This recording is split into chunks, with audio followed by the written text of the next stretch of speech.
Welcome to the Weird and Loathsome Podcast. I am your pseudonymous host, bryankdevil. The following is a reading of Dagon by Howard Phillips Lovecraft. Enjoy. I am writing this under an appreciable mental strain, since by tonight I shall be no more. Penniless, and at the end of my supply of the drug which alone makes life endurable, I can bear the torture no longer, and shall cast myself from this garret window into the squalid streets below. Do not think from my slavery to morphine that I am a weakling or a degenerate. When you have read these hastily scrawled pages, you may guess, though never fully realize, why it is that I must have forgetfulness or death. It was in one of the most open and least frequented parts of the broad Pacific that the packet of which I was supercargo fell a victim to the German sea raider. The Great War was then at its very beginning, and the ocean forces of the Hun had not completely sunk to their later degradation, so that our vessel was made a legitimate prize, whilst we of her crew were treated with all the fairness and consideration due us as naval prisoners. So liberal indeed was the discipline of our captors that 5 days after we were taken I managed to escape alone in a small boat with water and provisions for a good length of time. When I finally found myself adrift and free, I had but little idea of my surroundings. Never a competent navigator, I could only guess vaguely by the sun and stars that I was somewhat south of the equator. Of the longitude I knew nothing, and no island or coastline was in sight. The weather kept fair, and for uncounted days I drifted aimlessly beneath the scorching sun, waiting either for some passing ship or to be cast on the shores of some habitable land. But neither ship nor land appeared, and I began to despair in my solitude upon the heaving vastness of unbroken blue. The change happened whilst I slept. Its details I shall never know, for my slumber, though troubled and dream-infested, was continuous. When at last I awaked, it was to discover myself half sunk into some slimy expanse of hellish black mire, which extended about me in monotonous undulations as far as I could see, and in which my boat lay grounded some distance away. Though one might well imagine that my first sensation would be of wonder at so prodigious and unexpected a transformation of scenery, I was in reality more horrified than astonished, for there was in the air and in the rotting soil a sinister quality which chilled me to the very core. The region was putrid with the carcasses of decaying fish, and of other less describable things which I saw protruding from the nasty mud of the unending plain. Perhaps I should not hope to convey in mere words the unutterable hideousness that can dwell in absolute silence and barren immensity. There was nothing within hearing, and nothing in sight save a vast reach of black slime. Yet the very completeness of the stillness and the homogeneity of the landscape oppressed me with a nauseating fear. The sun was blazing down from a sky which seemed to me almost black in its cloudless cruelty, as though reflecting the inky marsh beneath my feet. As I crawled into the stranded boat, I realized that only one theory could explain my position. Through some unprecedented volcanic upheaval, a portion of the ocean floor must have been thrown to the surface, exposing regions which for innumerable millions of years had laid hidden under unfathomable watery depths. So great was the extent of the new land which had risen beneath me that I could not detect the faintest noise of the surging ocean, strain my ears as I might, nor were there any seafowl to prey upon the dead things. For several hours I sat thinking or brooding on the boat, which lay upon its side and afforded a slight shade as the sun moved across the heavens. As the day progressed, the ground lost some of its stickiness, and seemed likely to dry sufficiently for traveling purposes in a short time. That night I slept but little, and the next day I made for myself a pack containing food and water, preparatory to an overland journey in search of the vanished sea and possible rescue. On the third morning I found the soil dry enough to walk upon with ease. The odor of the fish was maddening, but I was too much concerned with graver things to mind so slight an evil, and set out boldly for an unknown goal. All day I forged steadily westward, guided by a faraway hummock which rose higher than any other elevation on the rolling desert. That night I encamped, and on the following day still traveled towards the hummock, though that object seemed scarcely nearer than when I had first espied it. By the fourth evening I attained the base of the mound, which turned out to be much higher than it had appeared from a distance, an intervening valley setting it out in sharper relief from the general surface. Too weary to ascend, I slept in the shadow of the hill. I know not why my dreams were so wild that night, but ere the waning and fantastically gibbous moon had risen far above the eastern plain, I was awake in a cold perspiration, determined to sleep no more. Such visions as I had experienced were too much for me to endure again, and in the glow of the moon I saw how unwise I had been to travel by day. Without the glare of the parching sun, my journey would have cost me less energy indeed. I now felt quite able to perform the ascent which had deterred me at sunset. Picking up my pack, I started for the crest of the eminence. I have said that the unbroken monotony of the rolling plains was a source of vague horror to me. But I think my horror was greater when I gained the summit of the mound and looked down the other side into an immeasurable pit or canyon, whose black recesses the moon had not yet soared high enough to illumine. I felt myself on the edge of the world, peering over the rim into a fathomless chaos of eternal night. Through my terror ran curious reminiscences of Paradise Lost, and of Satan's hideous climb through the unfashioned realms of darkness. As the moon climbed higher in the sky, I began to see that the slopes of the valley were not quite so perpendicular as I had imagined. Ledges and outcroppings of rock afforded fairly easy footholds for a descent, whilst after a drop of a few hundred feet, the declivity became very gradual. Urged on by an impulse which I cannot definitely analyze, I scrambled with difficulty down the rocks and stood on the gentler slope beneath, gazing into the Stygian deeps where no light had yet penetrated.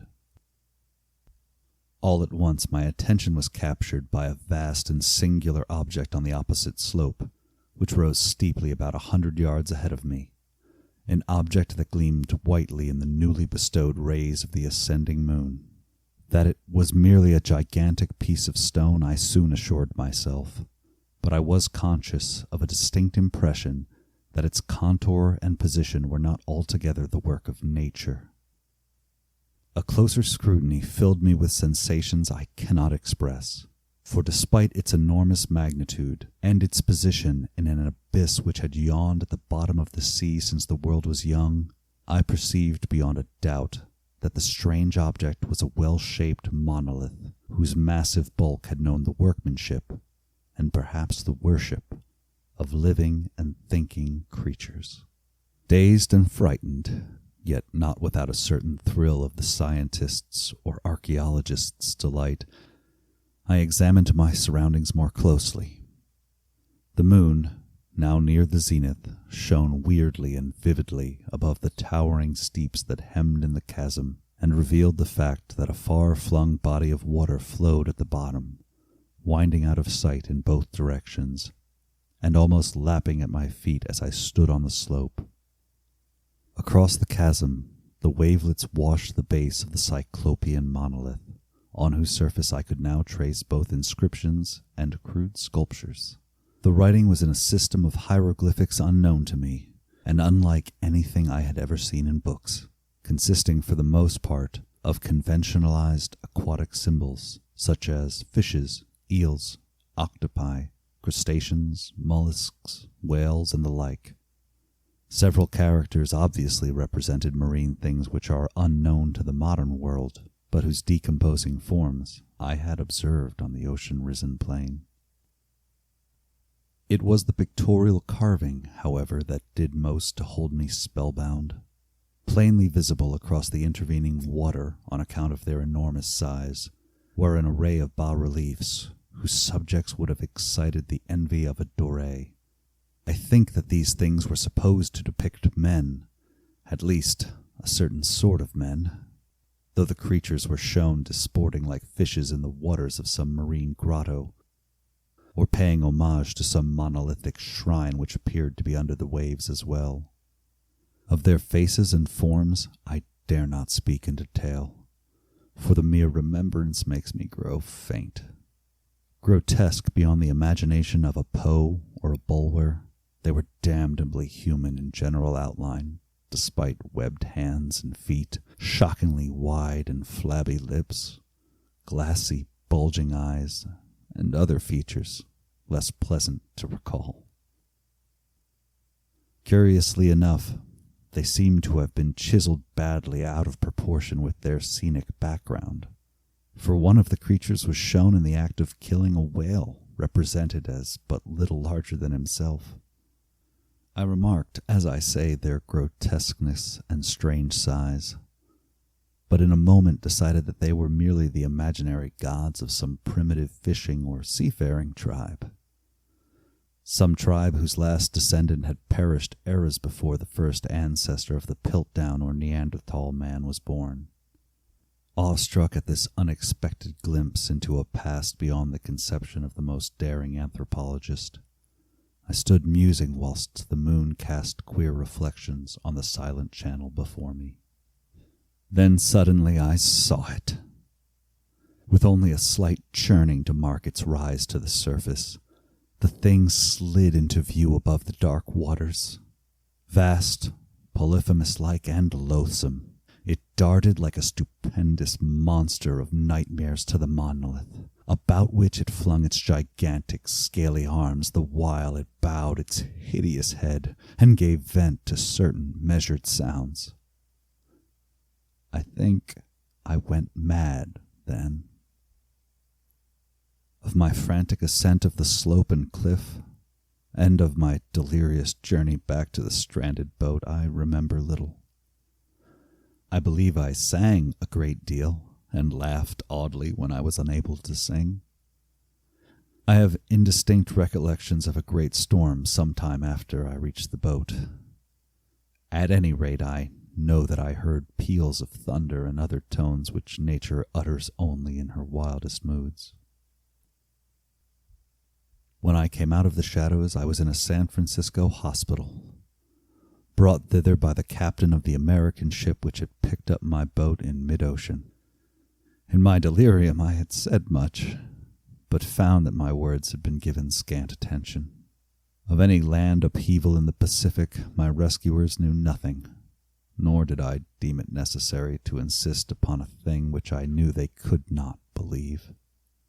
Once I sought out a celebrated ethnologist, and amused him with peculiar questions regarding ancient Philistine legends of Dagon, the fish god. But soon perceiving that he was hopelessly conventional, I did not press my inquiries. It is at night, especially when the moon is gibbous and waning, that I see the thing. I tried morphine, but the drug has given only transient sources, and has drawn me into its clutches as a hopeless slave. So now I am to end it all, having written a full account for the information or the contemptuous amusement of my fellow men. Often I ask myself if it could not have all been a pure phantasm, a mere freak of fever as I lay sun-stricken and raving in the open boat after my escape from the German man-of-war. This I ask myself, but ever does there come before me a hideously vivid vision in reply. I cannot think of the deep sea without shuddering at the nameless things that may at this very moment be crawling and floundering on its slimy bed, worshipping their ancient stone idols and carving their own detestable likenesses on submarine obelisks of water-soaked granite. I dream of a day when they may rise above the billows to drag down in their reeking talons the remnants of puny, war-exhausted mankind. Of a day when the land shall sink, and the dark ocean floor shall ascend amidst universal pandemonium. The end is near. I hear a noise at the door, as of some immense slippery body lumbering against it. It shall not find me. God, that hand. To the window.